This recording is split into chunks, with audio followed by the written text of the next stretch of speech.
Hello guys, welcome to current affairs funda. दोस्तों, काफी सारे लोगों के मैंने मैसेज देखे हैं कि ईडब्ल्यूएस सर्टिफिकेट जो है वो सेंट्रल गवर्नमेंट का होना चाहिए या फिर स्टेट गवर्नमेंट का होना चाहिए। उसका एग्जैक्ट क्राइटेरिया क्या है, इसके ऊपर मैं आप सभी को थोड़ा सा क्लैरिफिकेशन देना चाहूंगा। तो पहले आप सभी को बताना चाहूंगा कि इसके लिए मैं आपको कंप्यूटर स्क्रीन पर कुछ चीजें दिखाऊंगा सो दैट आपको एक और अच्छी क्लैरिटी हो जाएगी। तो चलिए मैं आपको पहले कंप्यूटर सिस्टम पर सारी चीजों को एक बार अच्छे से क्लैरिफाई करता हूँ। सो गाइज, ईडब्ल्यूएस के ऊपर जो पूरी क्लैरिटी मैं इस सेशन में लेने वाला हूं, आप पूरी इस वीडियो को देखना, आपको हर एक पॉइंट बहुत इजीली समझ में आएगा। जैसे मैं आपके लिए यहां पर state bank of India clerical का जो नोटिफिकेशन है उसकी यहां पर रेफरेंस में बात कर रहा हूं। पॉइंट नंबर 3 पर आप देखोगे ईडब्ल्यूएस की गाइडलाइंस क्या होनी चाहिए, इसका रेफरेंस यहां पर दिया गया है। इन्होंने कहा है कि रिजर्वेशन मिलेगा ईडब्ल्यूएस वालों को।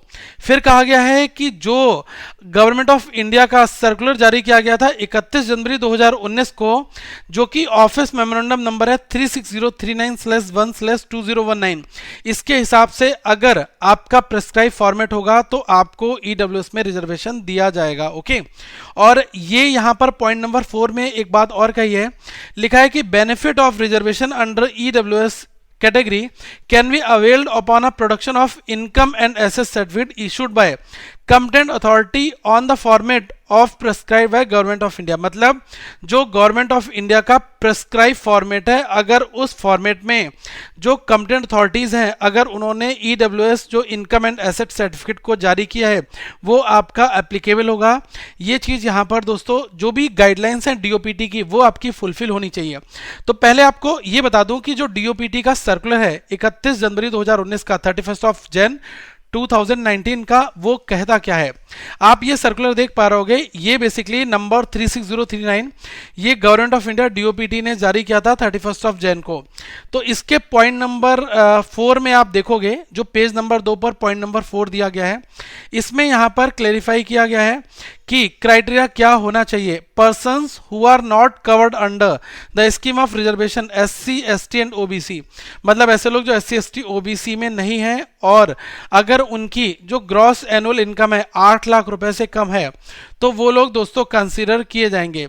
और साथ में यहां पर एक और भी गाइडलाइंस दे रखा है, ये पॉइंट 4 फुलफिल आपके करने चाहिए, 1 2 3 4, ठीक है, कि 5 एकड़ का रेजिडेंशियल लैंड एंड एबव, और जो रेजिडेंशियल फ्लैट है 1000 स्क्वायर फीट का और इससे ऊपर, एक है residential plot of 100 square yards and above in notified municipalities, फिर यहाँ पर 200 स्क्वायर यार्ड्स का है, ठीक है। ये जो गाइडलाइंस आपकी दे रखी हैं क्राइटेरिया में, अगर आपका जो फॉर्मेट है वो इसी तरीके से, उसमें ये सारे पॉइंट मेंशन है, 8 लाख रुपए लिखा हुआ है, चाहे वो स्टेट गवर्नमेंट ने भी बनाया है वो भी आपका एप्लीकेबल होगा।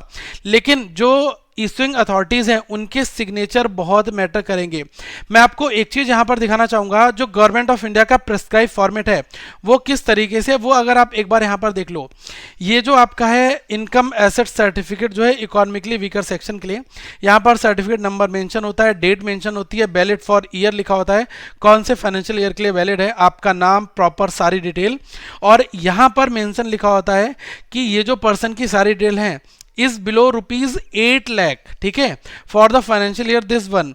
तो ये चीज यहां पर लिखा होता है एंड डज नॉट ऑन और possess any of the following assets, ठीक है। ये जो पॉइंट नंबर 1 2 3 4 ये चारों पॉइंट यहां पर अगर मेंशन है तो चाहे वो सर्टिफिकेट आपका स्टेट ने जारी किया हो या फिर आपने सेंट्रल का बनाया हो, दोनों ही आपके एप्लीकेबल होंगे, क्योंकि डीओपीटी की गाइडलाइंस में ये सारे पॉइंट हैं।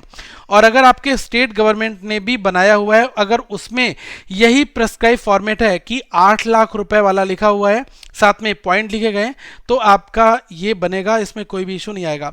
अब एक चीज मैं आपको बता दूं कि अलग अलग स्टेट जो हैं उन्होंने अपने ईडब्ल्यूएस के लिए कुछ क्राइटेरिया जो है वो चेंज कर रखे हैं। अगर आप देख पाओगे थोड़ा सा कि कुछ ऐसी जगह होंगी जहां पर 4 लाख रुपए हैं कि 4 लाख से कम आपकी इनकम हो, कुछ स्टेट गवर्नमेंट के फॉर्मेट हैं। जैसे अगर मैं आपको बता दूं कि हिमाचल प्रदेश में क्या है कि 4 लाख रुपए से कम वाला है, हरियाणा में 6 लाख रुपए वाला है, ठीक है, और इस तरीके से अलग अलग स्टेट में मे भी हो सकते हैं। तो आप इतना समझ लो कि ये जो डीओपीटी का प्रेस्क्राइब फॉर्मेट है, अगर इसमें आपका सर्टिफिकेट बना हुआ है तो कोई भी दिक्कत नहीं है, बस मेंशन हो कि 8 लाख रुपए से कम वाला प्लस ये चारों पॉइंट, तो आपका काम हो जाएगा, आपको चिंता करने की कोई भी जरूरत नहीं है। और जो सिग्नेचर की बात है कि किसके सिग्नेचर वहां पर होनी चाहिए, तो उसके लिए आपको बता दूं कि इनकम और एसेट सर्टिफिकेट जो इशूइंग अथॉरिटीज हैं जो वेरिफिकेशन करेंगी, उसमें यहां पर इन्होंने मेंशन कर रखा है डिस्ट्रिक्ट मजिस्ट्रेट, ध्यान से सुनना, डीएम जो कलेक्टर साहब होते हैं वो, additional district magistrate, collector, deputy commissioner, additional deputy commissioner, first class stipendiary magistrate, sub divisional magistrate, ठीक है, तालुका मजिस्ट्रेट, एग्जीक्यूटिव मजिस्ट्रेट और एक्स्ट्रा असिस्टेंट कमिश्नर। अगर इनके द्वारा आपका वेरीफाइड है तो मुझे नहीं लग रहा है कि कोई भी आपको समस्या फ्यूचर में दोस्तों आएगी। और यहां पर और भी लिखा हुआ है chief presidency magistrate, additional chief presidency magistrate और साथ में प्रेसिडेंसी मजिस्ट्रेट के बारे में यहां पर मेंशन कर रखा है। Revenue officer not below the rank of tehsildar and, मतलब लिखा है कि revenue officer not below the rank of tehsildar, मतलब तहसीलदार की रैंक से बिलो का बंदा नहीं होना चाहिए। अगर उन लोगों ने आपका कर रखा है तो कोई भी प्रॉब्लम नहीं है, काफी लोगों के तहसीलदार के सिग्नेचर वाले हैं तो वो भी आपका हो जाएगा, ठीक है। अब एक चीज और ध्यान रखना, कई बार लोग बनवाने जाते हैं तो वहां पर क्या है कि कुछ लोग कहते हैं यार किसी और भी सिग्नेचर कर सकता है, कोई और कर सकता है, तो भाई ये आप देख लेना कि जो भी यहां पर मेंशन लिखा है कि रेवेन्यू ऑफिसर होना चाहिए, लेकिन अगर वो तहसीलदार रैंक से नीचे का है तो फिर उसके सिग्नेचर वैलिड नहीं होंगे। Sub divisional officer of the area where the candidate and और इस फैमिली नॉर्मली रिसाइड, ठीक है। तो अगर इसमें बन रहा है तो फिर आप अपना बनवा लो, बन जाएगा, बिंदास चलेगा। और एसबीआई ने अभी जारी एक नोटिफिकेशन और किया था, मैं आपको वो भी यहाँ पर लाइव ही दिखा देता हूँ तो ज़्यादा बेस्ट होगा। जैसे आप देख पा रहे होंगे कि ये आपका एक जो है नोटिफिकेशन अभी आया था जिसमें इन्होंने कहा था कि जो आपकी डेट है, ठीक है, जब आपका डीवी होगा, लिखा है ना यहाँ पर पॉइंट ये वाला पढ़ो, hence the income and asset certificate for the relevant financial year can be obtained by the candidates on और before the date of document verification.